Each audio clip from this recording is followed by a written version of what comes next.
Okay guys, so this video is going to be a little different. It's not about the music, it's purely about the instrument, and more specifically it's about the famed Gibson 3-point bridge, which you can see here.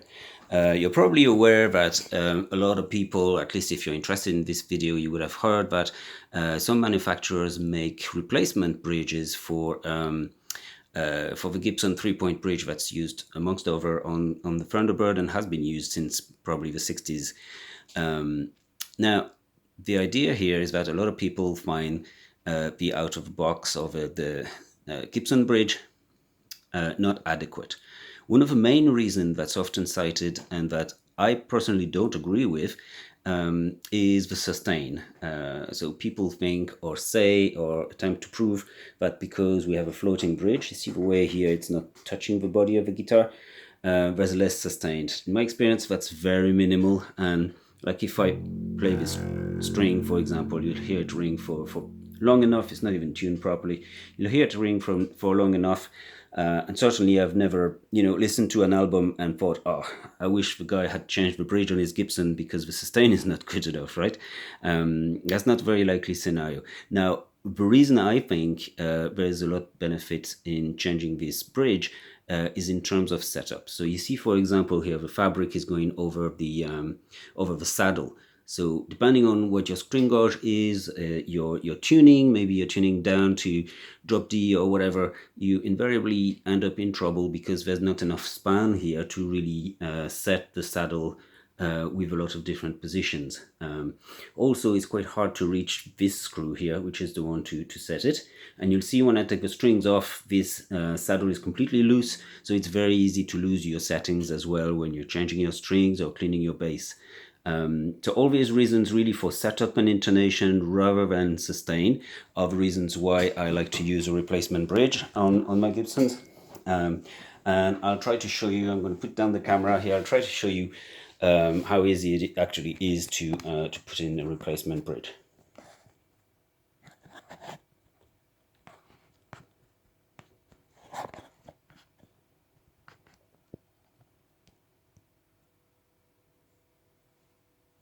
Okay, so we're back. You're probably not going to see a lot of me in the video, but it doesn't matter. I'm going to take off the strings first.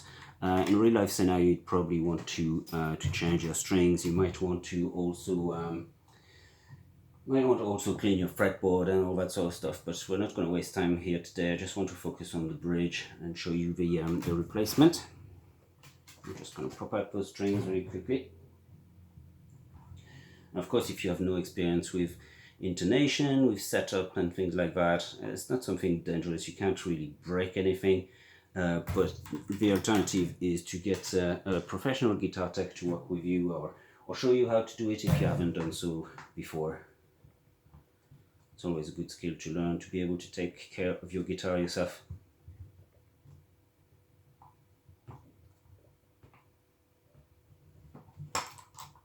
Okay, strings off. Just a normal screwdriver here. Pull out these guys. You see yourself how loose it is. And what I was saying earlier, you see here, like your saddles can fall off very quickly, very easily, and all these things are completely loose here. So see, that's my settings gone already. Okay, so that's not really useful, and I like to use a replacement. So let's take off these poles here, pole pieces for a 3-point bridge. I'm using a Babicz replacement bridge. I'm going to use the shim as well, just because I've tried it on before and I know my bass needs it. So here's the shim. Just going to put that down here. And the bridge itself. I hope you can see that. These saddles with these silver things here that pivot when you're setting your intonation here and your action as well. So it's really practical, really strong bridge, really good contact.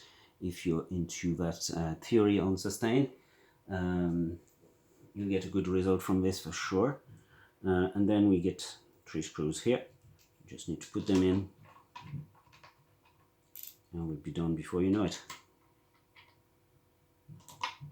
Now, of course, after doing so, I'm cheating a little bit because that bridge was on the bass before, and my saddles are all set the way I like them, and for that set of strings I'm using. But after you do so, the bass will need a setup. You need to set your action, you need to set also your intonation. Again, if you don't know how to do it, it's easy to learn. There's lots of tutorials online, or you can get a guitar tech or guitar shop to do that for you.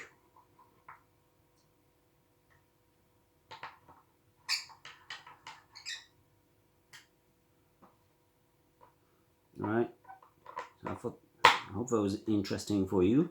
I'm not sure I'm going to keep you online all the way until the strings are back on, but it's literally as simple as that to get your replacement bridge popped on.